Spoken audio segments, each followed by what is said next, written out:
साथियों नमस्कार, हिंदी एजुकेशन में आपका स्वागत है। मैं सुनील कुमार। आइए चलिए देखते हैं कुछ महत्वपूर्ण क्वेश्चंस जो ये महत्वपूर्ण प्रैक्टिस सेट है। आइए चलिए देखते हैं इनमें से किस हिंद ये क्वेश्चंस है। एक है, इसको 41 ना मानिएगा।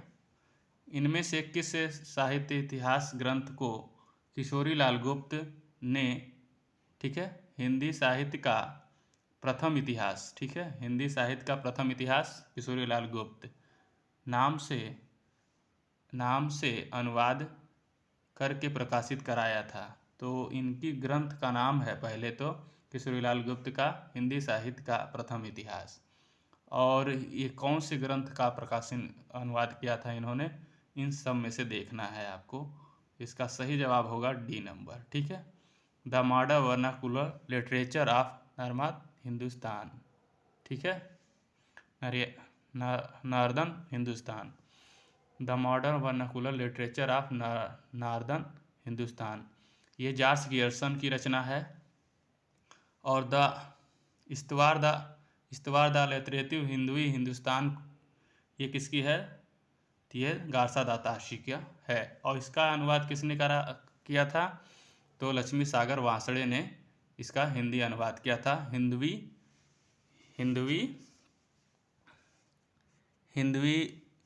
लिटरेचर हिंदुस्तानी से नाम से किया था, ठीक है।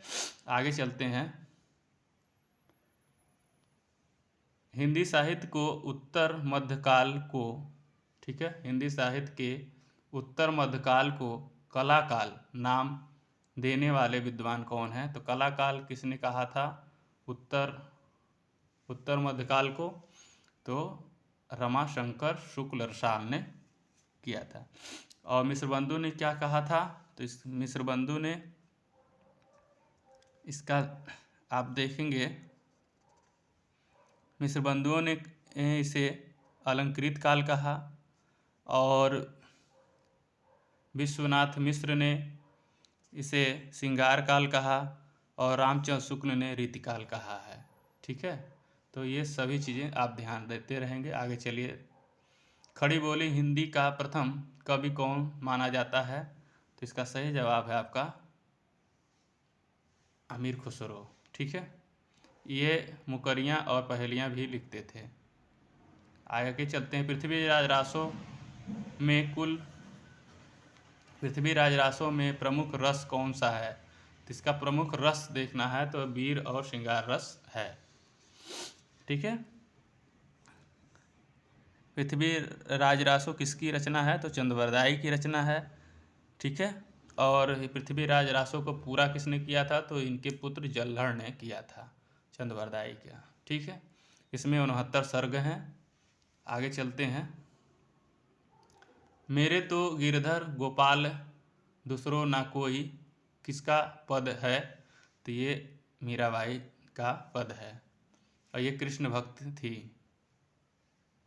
अगला क्वेश्चन से निम्न में से विष्णु संप्रदाय को किस संज्ञा से भी अभिहित किया जाता है, तो मतलब दूसरे नाम से क्या बुलाया जाता है, इसमें पूछा गया है।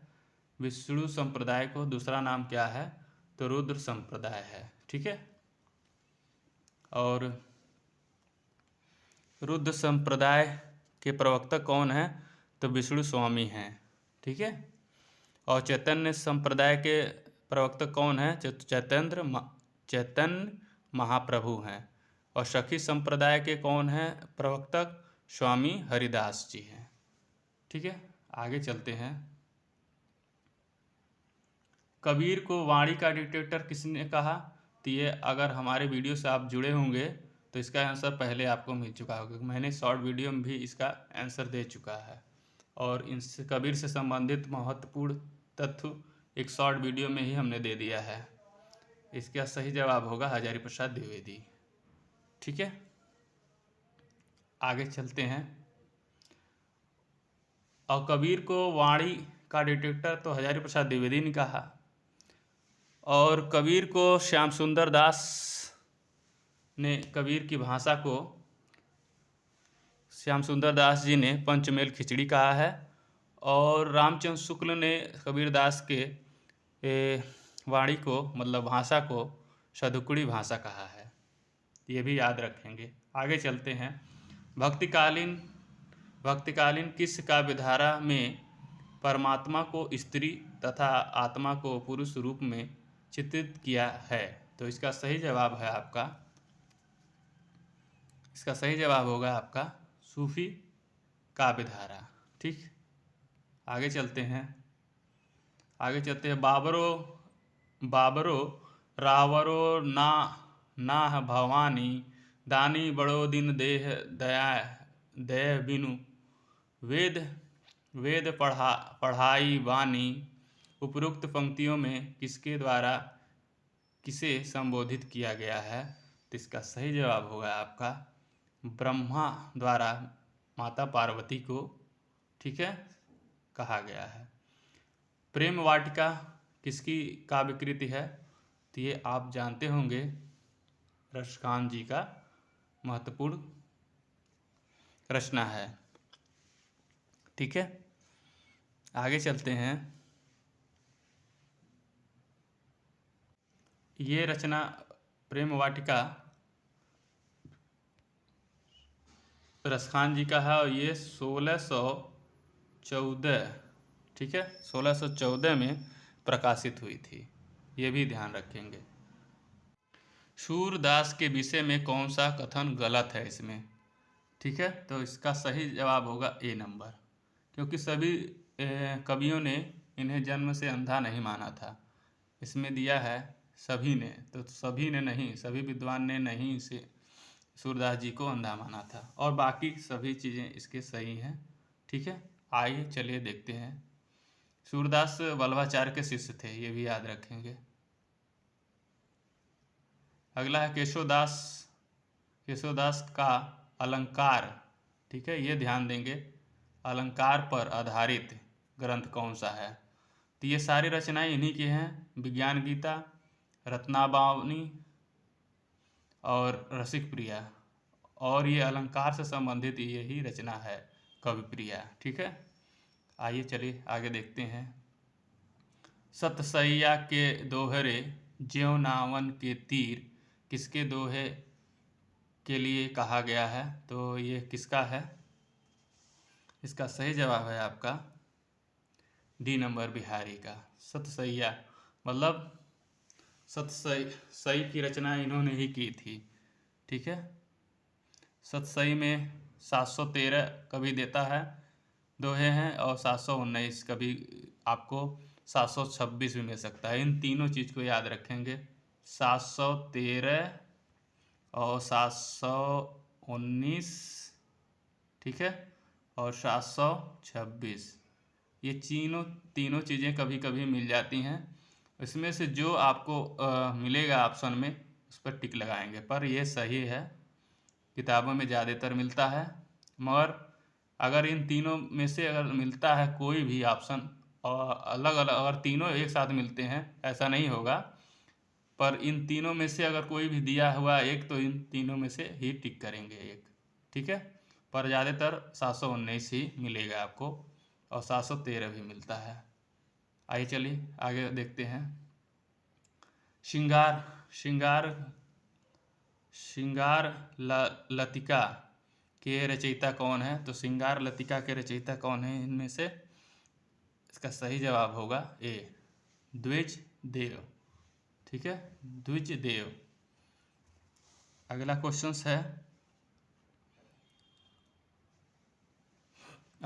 है बृंद सतसई की विषय वस्तु क्या है?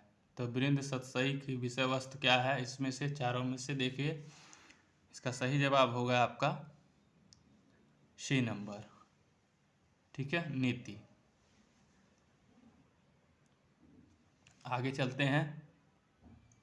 जहाँ हमें व्याख्या की ज़रूरत पड़ेगी वहाँ हम व्याख्या करेंगे, और बाकी कम समय में आपको हल कराना मैं चाहता हूँ, इसीलिए थोड़ा जल्दी कर रहा हूँ। अगला क्वेश्चन है, सगुण अलंकार सहित दोष रहित जो होए सगुणा अलंकार सहित दोष रहित जो होए, शब्द अर्थ ताको कवित कहत बिन बिंदु विबुद्ध सब कोय। काव्य विषयक यह परिभाषा इनमें से किस आचार्य का है? तो ये देखिए, तो इसमें से आपको बताना है चिंतामणि, केशवदास, भिखारीदास और मतीराम में से। तो ये किसका है ये? तो इसका सही जवाब है आपका ए नंबर, चिंतामणि जी का है। ठीक है, आप थोड़ा सा भी अगर याद रखेंगे इतना ही, तब भी आप क्वेश्चंस कर जाएंगे। अक्सर यही मिल रहेगा आपको, सगुणा अलंकार सहित दोष रहित जो होए, शब्द अर्थ ताको कवि कहत विबुद्ध सब होए। ठीक है, आगे चलते हैं। भारतेंदु कालीन पत्र पत्रिकाओं में प्रकाशित विषय वस्तु से संबंधित कौन सा कथन गलत है? तो इसमें कौन सा, ये देख लीजिए चारों। एक मिनट, क्वेश्चंस नहीं दिखेगा, थोड़ा छोटा कर देते हैं।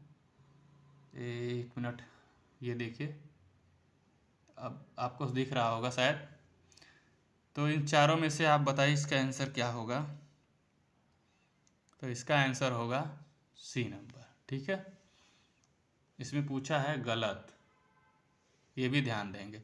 सामाजिक अंधविश्वासों, रूढ़ियों आदि पर व्यंग्यपरक रचनाएं, ये गलत है। और ये तीनों सही हैं। राष्ट्र चेतना से संबंधित रचनाएं किया है।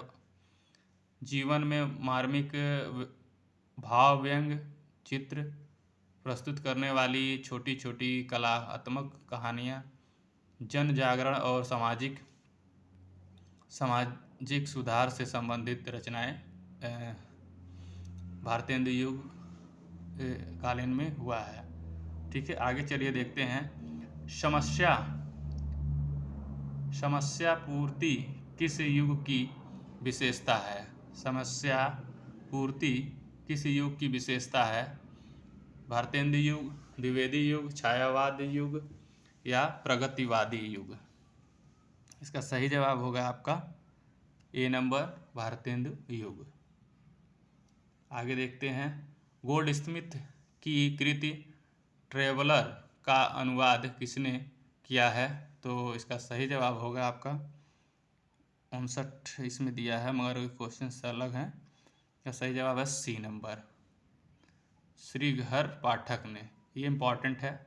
ठीक है, आगे चलते हैं। अगला क्वेश्चन है भारत भारती काव्य का प्रकाशन कब हुआ? तो भारत भारती का प्रकाशन कब हुआ? इसका सही जवाब है 1912 में। ठीक है, और ये किसकी रचना है? तो मैथिली शरण गुप्त की रचना है। राम तुम्हारा चरित्र स्वयं ही काव्य है, कोई कवि बन जाए सहज संभाव्य है। ठीक है, यह किसने कहा है?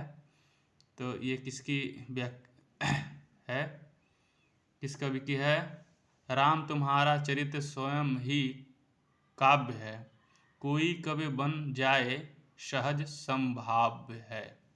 तो इसका सही जवाब होगा आपका ए नंबर, मैथिली शरण गुप्त का है। आगे चलते हैं।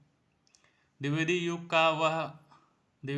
का वह साहित्यकार जिन्हें कविता कामनी कांत,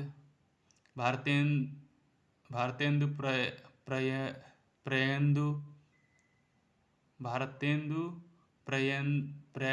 प्रेयेंदु, साहित्य सुधारक उपाधियों से विभूषित किया गया है। तो ये बहुत ही इम्पोर्टेंट है, इसको आप देख लेंगे। ठीक है, ये सारी उपाधि किस कवि को दिया गया है? तो इसका सही जवाब है नाथूराम शर्मा शंकर को। ठीक,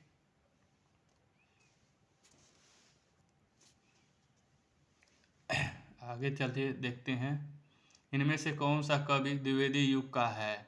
तो इनमें से देखना है कौन सा कवि द्विवेदी युग का है। तो इसका सही जवाब होगा आपका डी नंबर। ये द्विवेदी युग के कवि हैं गया प्रसाद शुक्ल स्नेही। और बाकी जो है किसे से संबंधित हैं?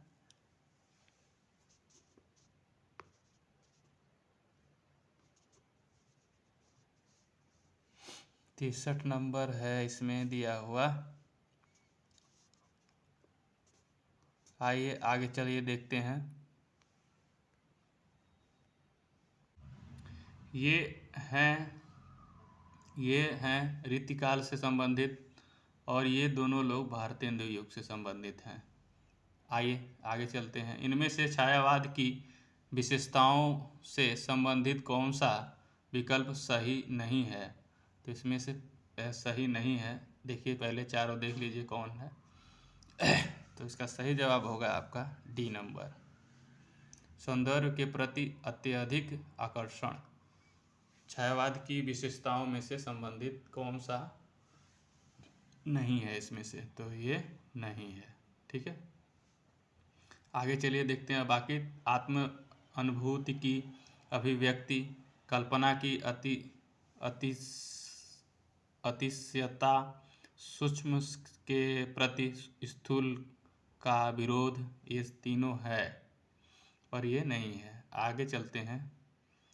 सिंहासन से शांत नहीं होता सिंहासनल, उपर्युक्त ध्येय वाक्य का संबंध किस काव्य रचना से है?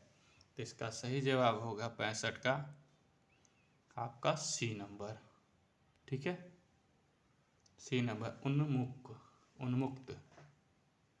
आगे चलते हैं। सुमित्रानंद पंत की निम्नलिखित में से किस रचना पर महर्षि अरविंद का प्रभाव देखने को मिलता है? तो इसका सही जवाब होगा 66 का सी नंबर, स्वर्ण किरण। ठीक है, महर्षि अरविंद का प्रभाव देखने को मिलता है सुमित्रानंद के पंत पर, तो स्वर्ण किरण की।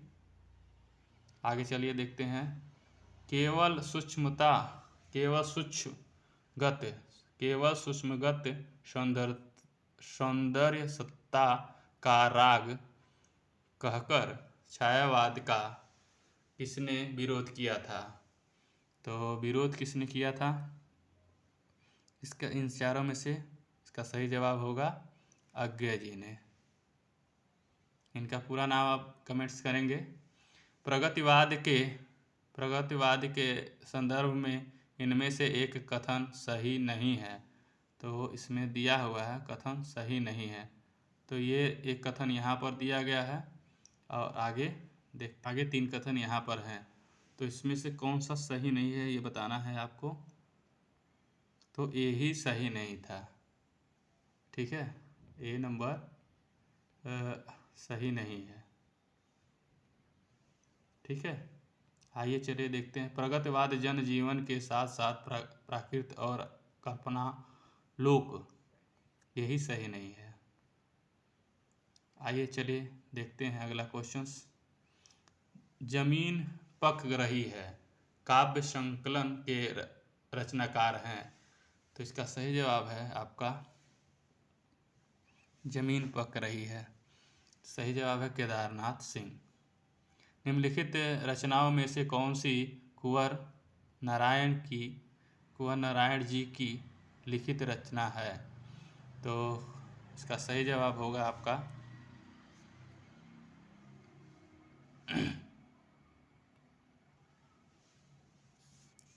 सही जवाब है बी नंबर। ठीक है, मेरे साक्षात्कार। ठीक है, निम्नलिखित रचनाओं में से कौन सी कुंवर नारायण जी की लिखित रचना है? तो मेरे साक्षात्कार रचना है। नई कविता की प्रमुख प्रवृत्तियां हैं? तो इसमें से देखना है कौन सा है उपरोक्त सभी। ठीक है, इसमें से सभी है। बौद्धिकता का प्राधान्य, यथार्थवाद का अतीत आग्रह, कुंठा, निराशा, संदेह की अभिव्यक्ति, ये सभी हैं नई कविता की। आगे चलिए देखते हैं। अभिज्ञान शकुंतलम का हिंदी में प्रसिद्ध अनुवाद, ठीक है, प्रसिद्ध अनुवाद किसने किया? अभिज्ञान शकुंतलम किसकी रचना है? पहले तो कालिदास की है। और इसका हिंदी में अनुवाद किसने किया था, ये भी इम्पोर्टेंट है। ठीक है, तो इन चारों में से देखिए किसने किया था। इसका सही जवाब होगा आपका राजा लक्ष्मण सिंह ने किया था। अभिज्ञान शकुंतलम रचना किसकी है? कालिदास की। और इसका हिंदी में अनुवाद किसने किया? तो राजा लक्ष्मण सिंह ने।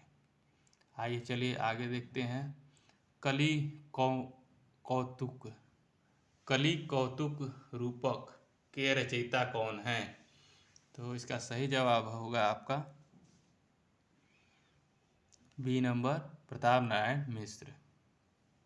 ठीक है, आगे चले देखते हैं। हिमांद्र तुंग श्रृंग से प्रबुद्ध शुद्ध भारती, स्वयं प्रभा समुज्ज्वला, स्वतंत्रता पुकारती। यह प्रणया गीत कहाँ से लिया गया है? एक मिनट, सॉरी। तो ये कहाँ से लिया गया है? ध्रुव स्वामिनी से, स्कंदगुप्त से, या चंद्रगुप्त से, या विशाख से? तो इसका सही जवाब होगा आपका सी नंबर, चंद्रगुप्त से। ठीक, आइए चलिए आगे देखते हैं। आचार्य रामचंद्र शुक्ल ने पहला अंग्रेजी ढंग मौलिक उपन्यास कौन सा माना है? अंग्रेजी ढंग का, ठीक है, वहाँ छूटा हुआ था। आचार्य रामचंद्र शुक्ल ने पहला अंग्रेजी ढंग का मौलिक उपन्यास किसको माना है? इसका देखिए इन चारों में से, तो इसका सही जवाब है श्रीनिवास दास का परीक्षा गुरु। ठीक है, इम्पॉर्टेंट है। ओके, आइए चलिए देखते हैं। निम्नलिखित में से मनोहर श्याम जोशी की रचना है? नहीं है। ठीक है, इसमें नहीं लिखा हुआ है, थोड़ा सा छिपा हुआ है, आप देख लीजिए, इसमें नहीं है। ओके, तो इसमें नहीं देखना है इन चारों में से। इसका सही जवाब होगा आपका सी नंबर, सोना माटी। और बाकी इनकी ही रचना है। हरिया हरकुलस किसकी रचना है? तो मोहन हर श्याम जोशी का, इम्पोर्टेंट है। कसब कौन हूँ मैं? ठीक है, आगे चलिए देखते हैं। आगे अगला क्वेश्चन है, बाणभट्ट की आत्मकथा सर्वप्रथम किस पत्रिका में प्रकाशित हुई? तो इसका सही जवाब होगा आपका ए नंबर, विशाल भारत में। ठीक है, और बाणभट्ट की आत्मकथा किसकी रचना है? ये विशाल भारत पत्रिका में प्रकाशित हुई। और इसके रचयिता कौन है? हजारी प्रसाद द्विवेदी जी हैं। आइए आगे चलते हैं। इनमें जीवनी परक उपन्यास नहीं है। तो इसमें देखना है जीवनी परक उपन्यास कौन सा नहीं है। तो इसका खंजर नयन, मानस का हंस, पहला गिरमिटिया, भूले बिसरे चित्र। तो इन चारों में से सही जवाब होगा आपका डी नंबर, भूले बिसरे गीत। ठीक है, ये उपन्यास नहीं है, और बाकी सब उपन्यास है। खंजर नयन ये है, और मानस का हंस, पहला गिरमिटिया। ठीक है। इसकी कुछ व्याख्या हम देख लेते हैं। भूले बिसरे चित्र 1959 ईस्वी में भवानी प्रसाद वर्मा का उपन्यास है। इनमें मध्य वर्गीय परिवार की 4 पीढ़ियों का चित्रण है। खंजर नयन ये 1981 में, सूरदास तथा मानस हंस 1972, इसमें तुलसीदास का जीवन चित्रण है। इसके रचनाकार अमृतलाल नागर हैं। और पहला गिरमिटिया 1999 गांधी जी के जीवन पर आधारित गिरिराज किशोर का उपन्यास है। तो ये इम्पोर्टेंट है, इसलिए इसका व्याख्या मैंने कर दिया है, इसको जरूर सुन लेंगे। आगे चलिए देखते हैं। किस भाषा में उपन्यास को कादम्बरी कहते हैं? किस भाषा में? तो इसका सही जवाब होगा आपका डी नंबर, मराठी में। जैसे कि पहले से इसमें टिक लगा हुआ है। किस भाषा में उपन्यास को कादम्बरी कहते हैं? तो मराठी में। निम्नलिखित में से किस उपन्यास में मृणाल की आत्मपीड़ा का चित्रण हुआ है? इसमें से त्यागपत्र, अपने अपने अजनबी, पुनर्वाह, पानी के प्राचीर। तो इसका सही जवाब होगा ए नंबर। ठीक है, ए नंबर, त्यागपत्र। इसकी कुछ व्याख्या देख लेते हैं। ज्ञानेंद्र का ये रचना है त्यागपत्र। उपन्यास में मृणालय नामक भाग्यहीना युवती की आत्मपीड़ा का चित्रण हुआ है।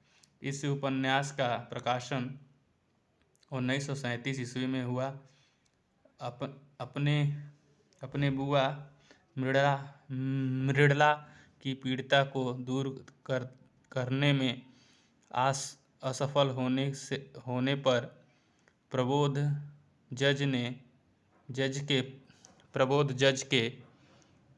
जज से त्यागपत्र देखकर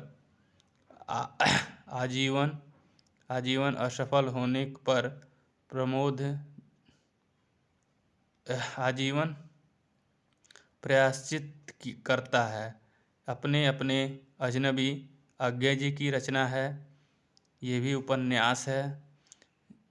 इसमें लेखक ने मृत्यु और साक्षात्कार के समय अपने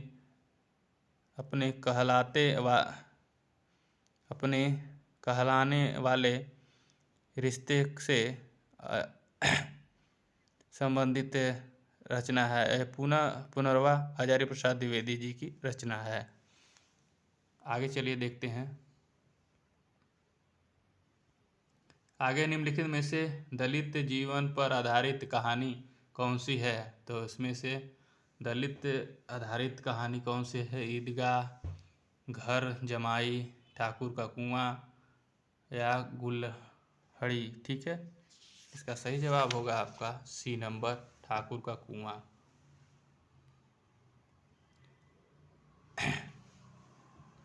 शिव शंभू का चिट्ठा कौन लिखते थे? तो शिव शंभू का चिट्ठा कौन लिखते थे? इनका सही जवाब होगा सी नंबर। एक मिनट, सी नंबर नहीं, बालमुकुंद गुप्त। एक मिनट, सॉरी, बालमुकुंद गुप्त। प्रगतिशील साहित्य की समस्या निबंध के लेखक कौन है? इन चारों में से देख लीजिए। इसका सही जवाब होगा आपका सी नंबर, रामविलास शर्मा। अगला क्वेश्चन है, इनमें से कौन ब्रह्मानंद उपनाम से लिखा करते थे? तो इसका सही जवाब होगा आपका ए नंबर, विद्यानिवास मिश्र। ठीक है,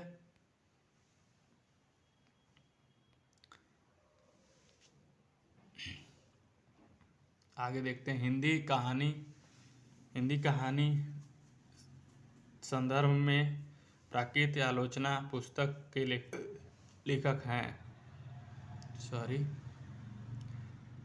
तो इसका सही जवाब होगा ए नंबर। ठीक है, देवी शंकर अवस्थी। अगला क्वेश्चन है यशपाल की आत्मकथा है इसमें से, तो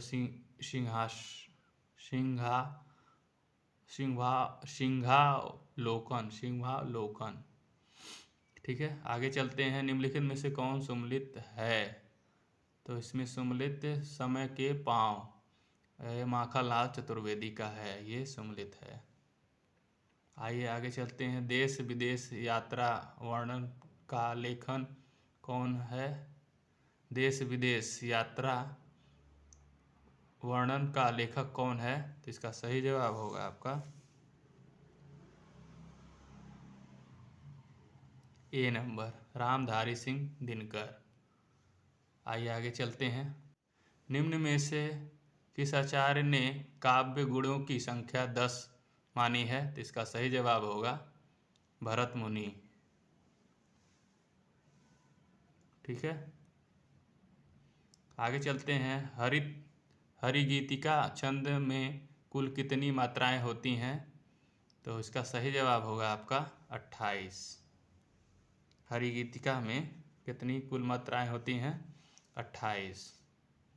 आगे चलते हैं। बघेली बोली का संबंध हिंदी की बोलियों के किस वर्ग से होता है? तो इसका सही जवाब होगा आपका पूर्वी हिंदी। ठीक है, बघेली बोली का संबंध हिंदी बोलियों के किस वर्ग से है? तो पूर्वी हिंदी से। आगे चलते हैं। श्रृंखला संज्ञा वेद की दृश्य से है, तो इसका सही जवाब होगा आपका ए नंबर, समूहवाचक। अगला क्वेश्चन है ऊंट शब्द का स्त्रीलिंग रूप है इसमें से, इम्पोर्टेंट है ये। इसका सही जवाब है ऊँटनी। ठीक है, ये इम्पोर्टेंट। अगला है मुखचंद्र में समास है। मुखचंद्र में समास कौन सा है? तो इसका सही जवाब होगा ए। ठीक है, ए कर्मधारय समास, ये भी इम्पोर्टेंट। गौरव शब्द किस तद्धित प्रत्यय के योग से बना है? गौरव, तो इसका सही जवाब है ए, अ से। आगे चलते हैं। निम्न में से कौन सा शब्द पताका का परिवाचक नहीं है? तो इसमें से पताका मतलब झंडा, निशान, ध्वज, प्रस्तर नहीं होता है। ठीक है, आगे चलते हैं। अगला क्वेश्चन है प्रस्तर का अर्थ होता है पत्थर। ठीक है, इसलिए नहीं है। आगे चलते हैं। आविर्भाव का विपरीतार्थ शब्द निम्नलिखित में से कौन सा है? तो इसका सही जवाब होगा आपका सी नंबर, तिरोभाव। ठीक है, विपरीतार्थक शब्द है। अगला क्वेश्चन है आपका तुम तुम्हारा सामान उठा लो वाक्य में अशुद्ध है। इसमें अशुद्ध आपको दिख ही रहा होगा कौन सा है, तो इसका सही है तुम्हारा। ठीक है, तुम्हारा दिया है, ये गलत है। दीर्घसूत्री का अर्थ है क्या होता है? इम्पोर्टेंट है ये, इसको इम्पोर्टेंट में लगा लेंगे। इसका सही जवाब होगा आपका डी नंबर, धीमी गति से कार्य करने वाला या करने वाली।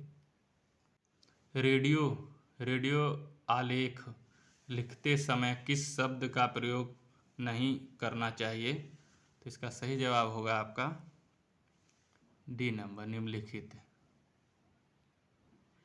कला परिच्छेद के लेखक कौन है? तो इसका सही जवाब होगा सी नंबर दंडी। कला परिच्छेद के लेखक दंडी हैं। गोधूम चरणकम, गोधूम चरणकम में समास है, कौन सा समास है इसमें? इसका सही जवाब होगा आपका ए नंबर इतेतर, इतेतर द्वंद्व। ठीक है।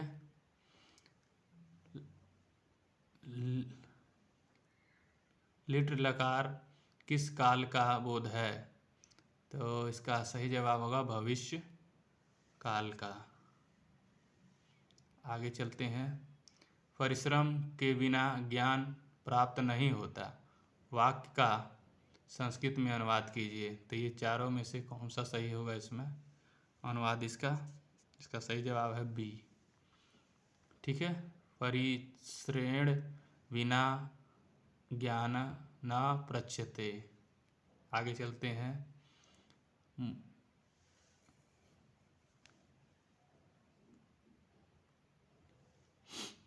अगला क्वेश्चन है खबूतवारीख पुस्तक के लेखक कौन है? तो इसका सही जवाब होगा आपका सी नंबर। ठीक है, मुंशी सदा सुखलाल। इम्पोर्टेंट है। आगे चलते हैं। अब्ज का अर्थ होता है कमल, अब्द का अर्थ होता है, तो इसका सही जवाब होगा छठा का बी नंबर वर्ष। ठीक है। आगे चलते हैं। सिर उठाना, तो मुहावरे का सही अर्थ होगा सिर उठाने का। इसका सही जवाब है आपका डी नंबर विरोध करना। कौन से शब्द की वर्तनी मानक है? तो इसमें से देखना है मतलब कौन से मानक है यानी शुद्ध है। इसका सही जवाब है संबंध। ठीक है। आगे चलते हैं। निम्नलिखित विकल्पों में से एक विकल्प शेष का पर्यायवाची शब्द नहीं है, तो इसमें से देखना है, उसे छांटिए। इसका सही जवाब है आपका 9 का मकर। आगे चलिए देखते हैं। निम्न में से तद्भव शब्द है, तद्भव शब्द कौन सा है? तो इसमें तेल तद्भव शब्द है। अगला है निम्नलिखित वाक्यांश में अलंकार है। हीरे सा हृदय हमारा कुचला शिशिर कोमल ने। हीरे सा हृदय हमारा कुचला शिशिर कोमल ने, इसमें है अनुप्रास अलंकार। आइए चलिए आगे देखते हैं। ये एक बहुत ही महत्वपूर्ण टेस्ट है आपका, इसको जरूर करिएगा, यहाँ से क्वेश्चंस फंसेंगे। मित्रों मरजानी की लेखिका कौन है? इसका सही जवाब है मित्रों मरजानी के लेखक कौन है? तो कृष्णा सोभती हैं। कामायनी एक पुनर्विचार नामक प्रसिद्ध आलोचक ग्रंथ के लेखक कौन है? तो इसका सही जवाब होगा, आपको चारों देख लीजिए पहले।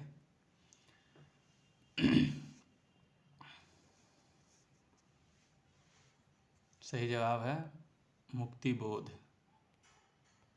आदमी का बच्चा कहानी का मुख्य पात्र कौन सा है?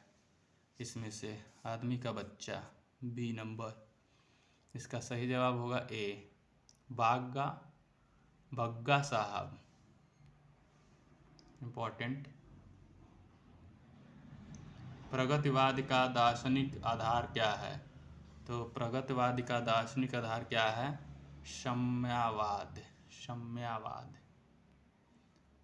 प्रसिद्ध गीत विजयी विश्व तिरंगा प्यारा झंडा ऊंचा रहे हमारा की रचना किस कवि ने की है? तो इसका सही जवाब होगा श्याम लाल पार्षद। ठीक है, इम्पोर्टेंट है ये भी। आगे चलिए देखते हैं। निम्नलिखित रचनाओं को उनके रचनाकारों के साथ सम्मिलित करिए। तो ये देख लीजिए, इनकी रचना के साथ सम्मिलित करना है। और छोटा कर देता हूँ जिससे पूरा आपको दिखेगा।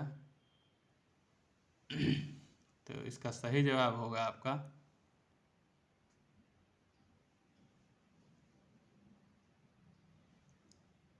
वनवेला। वनवेला सूर्यकांत त्रिपाठी निराला का। वनवेला सूर्यकांत त्रिपाठी निराला। उत्तरा सुमित्रानंद पंत। परिक्रमा महादेवी वर्मा।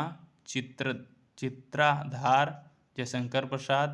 मिलन राम नरेश त्रिपाठी। ये मिलान होगा। तो इसका सही जवाब होगा बी नंबर। ठीक है, आइए चलिए आगे देखते हैं। इसको बड़ा कर देते हैं अब। बिहारी बिहार नामक ग्रंथ के रचयिता हैं। तो इसका सही जवाब होगा आपका अंबिका दत्त व्यास। निम्नलिखित में से किस कवि ने सतसई की रचना नहीं की है? तो सेनापति ने नहीं की। इम्पोर्टेंट। तुलसी की भक्ति किस प्रकार की है? तो इसका सही जवाब है दास्य। वीडियो अच्छी लगी हो तो लाइक शेयर करेंगे। धन्यवाद।